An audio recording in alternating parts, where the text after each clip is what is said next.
Dalam ujarannya, Haikal seperti biasalah, sama dengan oposan yang lain, minta Pak Jokowi mundur gitu, dengan cengengesan. Saya nggak tahu nih, Haikal Hasan ini punya nalar atau tidak. Kalau presiden mundur, bagaimana caranya?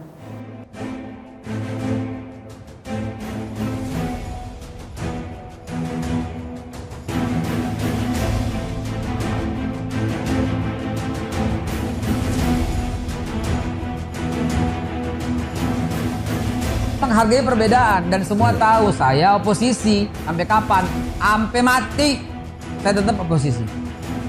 Ya, Pak Jokowi, minta maaf saya oposisi dan saya setuju pendapat yang menyarankan Bapak mundur. Ya, mudah-mudahan Bapak bersedia mundur sehingga bisa memberi kesempatan kepada yang lain dengan hati ikhlas gitu. Tapi kalau nggak mundur nggak apa-apa juga, serah Bapak juga. Ya.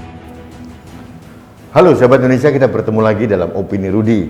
Sahabat Indonesia, saya barusan menikmati video dari kanal YouTube Cyber TV. Wah, ini media milik Indonesian Leaders Club gitu. Presidennya top, Haikal Hasan, presiden ILC gitu. Saya pikir Indonesian Lawyer Club, ternyata Indonesian Leaders Club ada juga. Saya baru tahu juga ya. Tidak ada masalah, ini media bagus juga gitu. Dalam ujarannya, Haikal seperti biasalah, sama dengan oposan yang lain, minta Pak Jokowi mundur gitu, dengan cengengesan. Saya nggak tahu nih, Haikal Hasan ini punya nalar atau tidak. Kalau presiden mundur, bagaimana caranya? Terus siapa yang menggantikan presiden? Wakil presiden begitu? Impeachment terhadap presiden itu membutuhkan proses yang sangat panjang. Apalagi dalam kondisi darurat seperti ini. Gitu. Saya minta kepada Haikal Hasan ini, coba negara mana di dunia ini yang dalam penanganannya COVID ini presidennya dipaksa mundur oleh rakyatnya. Tapi begini ya, karena yang ngomong ini Haikal Hasan, bobotnya jadi rendah. Gitu. Jadi ya sudahlah, biarlah dia bicara apa saja gitu. Toh tidak ada pengaruh apa-apa. Jadi mohon maaf Haikal Hasan, omongan Anda hampir tidak ada pengaruhnya, tidak ada maknanya. Sampai teriak minta presiden mundur, bagi saya ini hanya biasalah kekecewaan karena jagoannya kalah, karena tidak suka dengan Jokowi. Ya itu aja. Saya menghargai seorang Haikal Hasan yang mengatakan saya oposisi sampai mati gitu loh. Saya tidak tahu pernyataannya ini dipikirkan atau tidak, atau asal jeplak begitu. Misalkan nanti kelompoknya suatu saat mungkin 50 tahun lagi berkuasa, apakah Haikal Hasan jadi oposisi? Nah, tapi nggak mungkin juga Haikal Hasan hidup sampai 50 tahun nih. Nafasnya sudah megap-megap juga ya. Jadi saya tidak mau memprediksi kematian orang, tapi inilah salah satu contoh seorang yang beropininya asal gitu. Karena dia berbeda pendapat dengan Presiden Jokowi, saya oposisi. Kalau berhenti sampai situ saya setuju. Saya oposisi nggak apa-apa. Tapi kalau saya oposisi sampai kapanpun, nah ini kan menjadi soal. Ini omongannya geladrah, tapi karena yang ngomong Haikal ya kita anggap aja lah angin lalu lah. Karena selama ini kritikan Haikal memang tidak ada esensi dan maknanya gitu loh. Tidak pernah didengarkan pemerintah, jadi anjing menggonggong kafilah berlalu, istilahnya begitulah. Jadi Haikal Hasan ya seperti tadi. Tapi gini, sahabat Indonesia, saya ingin mengkritisi Haikal Hasan ini adalah oposisi itu sah atau suatu keniscayaan dalam alam demokrasi. Saya setuju, berbeda pendapat itu sah. Tapi manakala seorang oposisi memprovokasi masyarakat, nah itu menjadi soal. Apalagi menyangkut masalah jiwa manusia. Provokasi Haikal Hasan yang nampak di video tadi, itu terlihat sekali bahwa dia hanya pragmatis itu. Karena dia berbeda pendapat dengan pemerintah, dia membuat suatu narasi yang sangat membahayakan masyarakat. Haikal Hasan ingin mengatakan bahwa apa yang dikatakan oleh Dr. Lewis itu benar. Lewis Owen, Anda tahu kan? Ternyata sudah dibuktikan bahwa itu tidak benar. Ada juga statement dari kolega dari Dr. Lewis bahwa Dr. Lewis Owen itu adalah ODGJ, orang dengan gangguan jiwa. Nah, ini diamplifikasi oleh Haikal Hasan. Jadi kan oposisi asal-asalan kan seperti ini gitu. Hanya orang yang berbeda pendapat kemudian diamplifikasi. Nah, dia juga menyoroti kenapa kanal YouTube yang menyiarkan ujaran dari Dr. Lewis di take down. Wajar. YouTube mempunyai etika dan mempunyai aturan-aturan yang keras gitu. Saya tahu persis. Sebagai contoh, kalimat pembunuhan saja itu tidak boleh ditampilkan di YouTube gitu. Jadi memang YouTube ketat gitu loh. Ada kode etik yang sangat keras. Saya sebagai pelaku bisnis di YouTube sangat mengerti karena saya tahu persis nawaitu dari YouTube adalah melindungi masyarakat.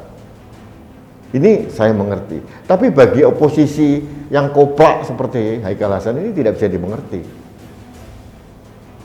Semuanya dianggap konspirasi. Padahal YouTube itu independen. Haikal Hasan berpikir YouTube itu adalah bagian dari rezim gitu kan. Tapi karena orang nggak terlalu pinter, jadi ya sah-sah saja dia berpendapat demikian ya. Hanya sayangnya beberapa orang yang terlanjur mengidolakan Haikal Hasan ini yang berpotensi bahaya. Kenapa? Disesatkan oleh Haikal Hasan. Tidak boleh kita memprovokasi orang. Kalau kita tidak bersetuju dengan pemerintah, fine, nggak apa-apa. Mengkritik pemerintah boleh atau tidak? Boleh. Saya pun sering melakukan. Tapi harus objektif. Tapi harus mempunyai intens, tidak boleh membahayakan masyarakat. Apalagi membahayakan jiwa. Ini berbahaya. Yang dilakukan oleh Haikal Hasan dan kelompoknya itu provokasi yang menyesatkan dan berpotensi membahayakan masyarakat. Kalau Haikal Hasan mau menjadi oposisi sampai mati, nggak ada masalah. Dan nggak ngaruh juga di dalam kancah perpolitikan nasional ini. Kenapa? Ada atau tidak ada Haikal Hasan, Indonesia fine-fine saja. Itu problemnya. Jadi Haikal Hasan jangan mengglorifikasikan diri seolah-olah dia menjadi oposisi yang berpengaruh. Tidak. Jadi inilah kegeeran orang ini sering terjadi dan kemudian ditularkan ke ruang publik. Ini yang menjadi PR kita itu. Sahabat Indonesia, suara ini harus saya sampaikan agar masyarakat bisa menelaah dengan jelas apakah orang ini mempunyai intens untuk kepentingan pribadi atau objektif melindungi masyarakat. Jangan sampai kita terperdaya dengan orang-orang yang punya kepentingan seperti Haikal Hasan. Haikal Hasan ini adalah orang yang syarat kepentingan. Nampak jelas. Kemarin membuat hoax tentang kenapa kita dilarang untuk menjalankan ibadah haji gitu. Ternyata salah. Apakah Haikal Hasan minta maaf? Tidak. Kan asal jeplak ini. Oposisi itu harus mempunyai tanggung jawab. Tidak bisa dia menyemprotkan narasi ke ruang publik, kemudian dianggap salah atau hoax, dan dia tidak minta maaf. Ini pengecut. Harusnya Haikal Hasan mempunyai sedikit saja jiwa kesatria. Kalau salah, ngakuin salah dan minta maaf. Jangan menebarkan fitnah, ternyata salah. Ini kan bahaya. Sahabat Indonesia, saya hanya mohon kepada kita semuanya agar menempatkan Haikal Hasan ini pada suara-suara yang biasalah, bias-bias sedikit di dalam era demokrasi ini. Tidak apa-apa, didengarkan saja. Siapa tahu ada kebenarannya, meskipun saya sementara ini tidak pernah melihat sisi kebenaran atau kebaikan yang disuarakan oleh Haikal Hasan.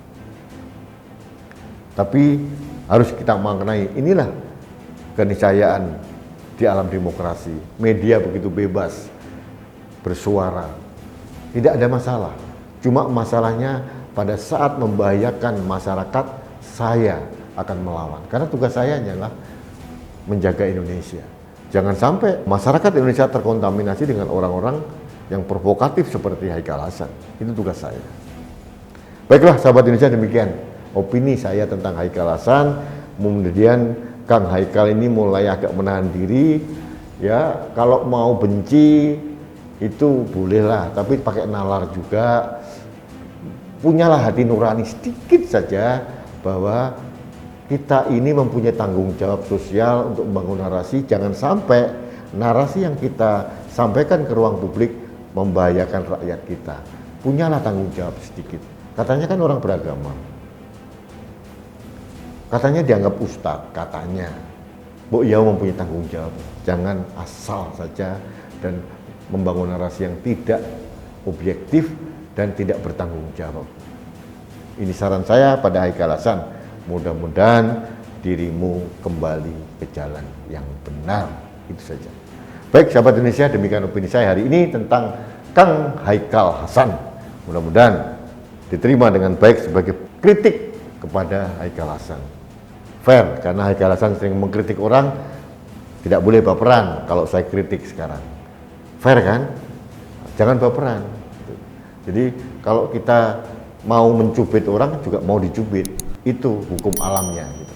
Baik sahabat Indonesia, demikian opini saya. Jangan lupa tetap pakai masker. Masker ini penting untuk melindungi kita dan keluarga kita serta lingkungan terdekat kita. Masker saya melindungi Anda, masker Anda melindungi saya, dan masker kita melindungi Indonesia. Terima kasih.